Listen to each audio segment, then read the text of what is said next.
नागपुरात राष्ट्रवादीचं चिंतन शिबिर होते आणि राष्ट्रीय अध्यक्ष अजितदादा स्वतः या शिबिरामध्ये आलेले आहे।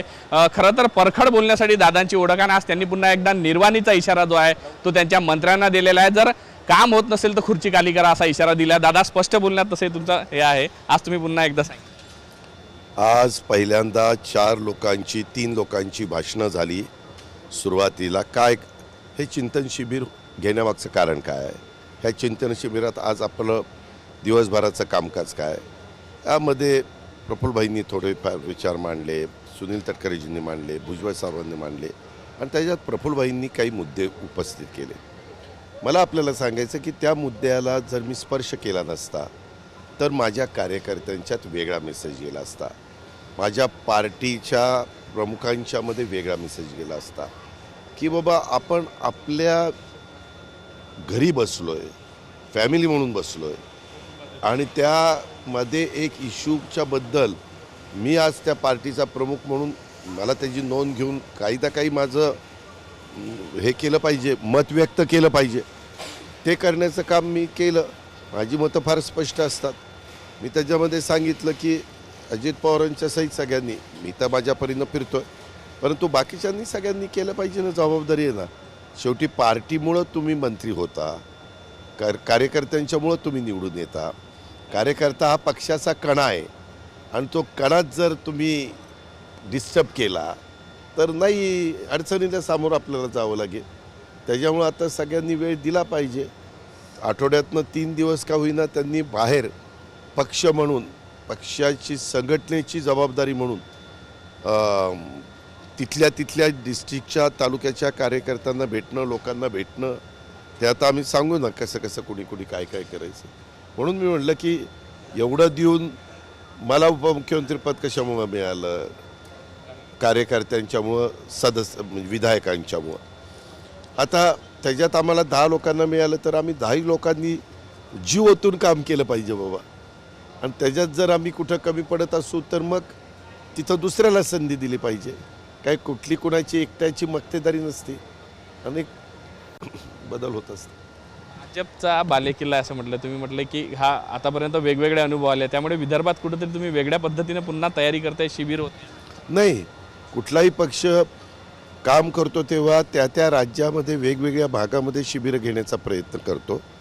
आपल्या राज्यामध्ये 6 रिजन आहेत, त्याच्यातल्या त्यात 2 तर विदर्भातच येतात, एक उत्तर महाराष्ट्र, एक पश्चिम महाराष्ट्र, एक कोकण, मराठवाडा। त्याच्यामुळं आम्ही मागच्या वेळेस उत्तर महाराष्ट्रात घेतलं होतं, आठवत असेल तुम्हाला, शिर्डीला। ह्यावेळेस आता आपण उपराजधानी तुमच्या माझ्या राज्याची नागपूरला घेतलेले आहेत। आणि आम्ही आत्ता सरकारमध्ये आल्यापासून, आत्ता पुन्हा लोकांनी निवडून दिल्यापासून ह्या विदर्भाकरता खूप काही दर कॅबिनेटला निर्णय घेतोय सकारात्मक, हो सगळीकडे सकारात्मक। त्याच्यामुळं इथल्याही कार्यकर्त्यांना कळलं पाहिजे आपण काय करतोय, कशा पद्धतीनं जातोय। आणि इथं आमच्या 7 जागा आम्ही लढलो, 6 जागा आमच्या निवडून आल्या। एकामध्ये मित्रपक्षाची आमची मैत्रीपूर्ण लढत झाली म्हणून ती गेली, नाहीतर 6 जागा आमच्या आल्या। म्हणजे आमचा निकालाचं पर्सेंटेज किती आहे ते बघा इथं। भुजबळ साहेबांबद्दल विचारायचं झालं तर त्यांची नाराजी दिसते आहे, काही GR निघाले, कुठेतरी पूर्वी चर्चा झाली नव्हती का? कारण की अनेक GR बदलले, शब्द बदलला तरी सांगण्यात आले अशी नाराजी। त्याच्यामध्ये GR निघायच्या आधी वर्षा बंगल्यावर मुख्यमंत्री, दोन्ही उपमुख्यमंत्री आणि भुजबळ साहेब बसले होते। आम्ही तिघांनी मिळून भुजबळ साहेबांना सांगितलं, आता isakal.com आहे देशातील नंबर 1 ची मराठी न्यूज वेबसाईट। प्रत्येक अपडेटसाठी isakal.com ला नक्की भेट द्या। कुठेही ओबीसींवर अन्याय होणार नाही ह्याबद्दलची काळजी घेतली जाईल। आणि तो GR काढल्यावर त्यांचा समज असा झालेला आहे की याच्यात अन्याय होऊ शकतो असा त्यांचं मत झालेलं आहे। आता आपण मराठा समाजाला आरक्षण देण्याच्या संदर्भातली जशी समिती केलेली आहे मंत्री मंडळाची, तशी ओबीसींची पण केलेली आहे। आता ते त्याचा अभ्यास करतील, काय नक्की त्यांचं म्हणणं आहे ते आमच्या पुढे येईल। परंतु आम्हाला सर्वांना बरोबर घेऊन जायचं आहे। आम्हाला कुणाला देत असताना कुणावर अन्याय करायचा नाही, अशी आमची लाईन आहे। भुजबळ साहेबांनी काल शरद पवार साहेबांवर काल एक प्रकारे आरोप केला की काही आमदार तिथे गेले होते. त्यांनी असंही म्हटलं की शरद पवारांपर्यंत चुकीची माहिती काही लोकांनी पोचवली, त्यामुळे ते तिथं गेले. पोलिसांचे डोके फुटले हे त्यांच्यापर्यंत गेले. आता भुजबळ साहेबांना काय वाटलं ते एक बुजुर्ग देत आहेत. राष्ट्रवादीच्या स्थापनेपासून त्यांचा राष्ट्रवादी वाढवण्यामध्ये महत्त्वाचा वाटा आहे. त्यांना जे वाटलं ते त्यांनी बोलले. आता जी.आरच्या संदर्भात तुमची काही त्यांच्याशी बोलणं झालं या अनुषंगाने काही? झाली ना चर्चा. आत्ताच मी तिकडनंच चर्चा करून आलो की काहींचं मत ह्याच्यात काय झालं गंमत. मराठा समाजाला असं वाटतं की आपल्याला ह्या जी.आरचा काही फायदा होईल का नाही, आणि ओबीसी समाजाला वाटतं की ह्या जी.आरचा आपल्याला नुकसान होणार आहे. म्हणजे आता आम्हाला धड म्हणजे काही ओबीसी नेते पण आमच्यावर सरकारवर नाराजी व्यक्त करतायत, आणि काही मराठा समाजाचे नेते पण शंका व्यक्त करतायत. असं ते चाललंय. तरी आता जातीय सलोखा कुठंतरी हे बिघडतोय असं वाटतं का या सगळ्यामुळे? शिवशाहू फुले आंबेडकरांच्या महाराष्ट्रामध्ये राहतोय. काही झालं तर जातीय सलोखा बिघडणार नाही ह्याबद्दलची काळजी आम्ही निश्चितपणे घेऊ. त्याच्यामध्ये सरकार फार बारकाईने ह्या सगळ्या गोष्टीकडे लक्ष ठेवून आहे. शेतकऱ्यांचं मोठं नुकसान झालंय, ओला दुष्काळाची परिस्थिती आहे. कशा पद्धतीने मदत केली जाणार आहे? विरोधक म्हणतात यात प्रचंड नुकसान. विरोधक काय म्हणतायत? नुकसान झालंय त्याच्याबद्दल त्याच कॅबिनेटमध्ये सगळे पंचनामे करायला सांगितलेत.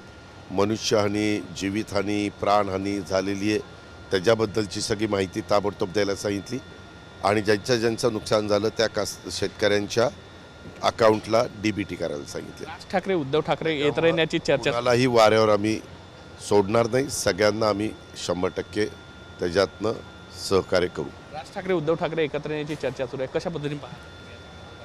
ते दोघं वेगवेगळे झाले, ते त्यांचे ते झाले. आता ते दोघं चर्चा करून एकत्र गाठीभेटी घेतात, तो त्यांचा अधिकार आहे. हा काही आमच्या कुणाचा पक्षीय मुद्दा नाही आहे.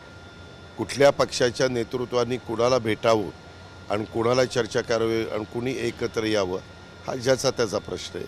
त्याच्यामुळं त्यांना शुभेच्छा. राहुल गांधी पुन्हा एकदा वोट चोरीवरून टीका करताना हायड्रोजन बॉम्ब टाकणार असं ते म्हणतायत. हायड्रोजन बॉम्ब टाकायला ते आता अपोजिशन लीडर आहेत. त्यांनी काय बोलावं हा त्यांचा अधिकार आहे. परंतु नवीन फेक नेरेटिव्ह सेट करण्याचा त्यांचा प्रयत्न आहे.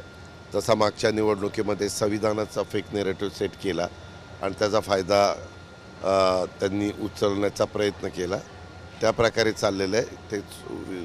निवडणूक चोरीबिरी काही नाही.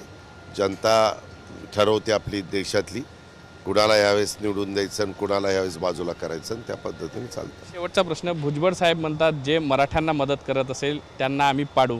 त्यामध्ये आपल्याही पक्षाचे काही लोक आहेत जे जरांगेपर्यंत जातात, तर त्यांना तुम्ही काय सांगा?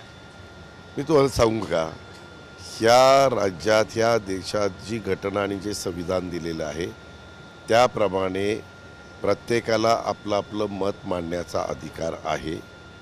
आपली आपली भूमिका तुम्ही मांडू शकता. फक्त तेही मतं भूमिका मांडत असताना कायदा सुव्यवस्थेचे प्रश्न निर्माण होणार नाही ह्याबद्दलची काळजी सर्वच राजकीय पक्षांनी घेतली पाहिजे. सर्व नागरिकांनी त्यामध्ये भूमिका वटवली पाहिजे. भुजबळ साहेब आता गैरसमज. आता ते आम्ही सांगतोय त्यांना, परंतु शेवटी ते पण फार मोठे नेते आहेत, सिनियर नेते आहेत, आणि त्याच्यामुळं त्यांना ज्यावेळेस वाटेल की नाही बाबा हे सगळं नीटनेटकं आहे तर तशा पद्धतीने त्यांचं समाधान. प्रयत्न नाही आम्हाला कुणाला अडचणीत आणायचंच नाही. आम्हाला सगळ्यांनाच बरोबर घेऊन जायचं आहे. सगळ्यांना सोबत घेऊन पुढे जायचं अशी भूमिका जी आहे अजितदादांनी व्यक्त केली आहे. साम टीव्हीशी बोलण्यासाठी खूप खूप धन्यवाद. व्हिडिओ जर्नलिस्ट सौरभ बोलेसह पराग डोबळे, साम टीव्ही न्यूज, नागपूर. देश विदेशातील प्रत्येक घडामोडींचे लाईव्ह अपडेट मिळवण्यासाठी आता साम टीव्हीच्या सर्व सोशल मीडिया प्लॅटफॉर्मला लाईक, फॉलो आणि सबस्क्राईब करा. तसंच सर्व नोटिफिकेशनसाठी बेल आयकॉन प्रेस करायला विसरू नका.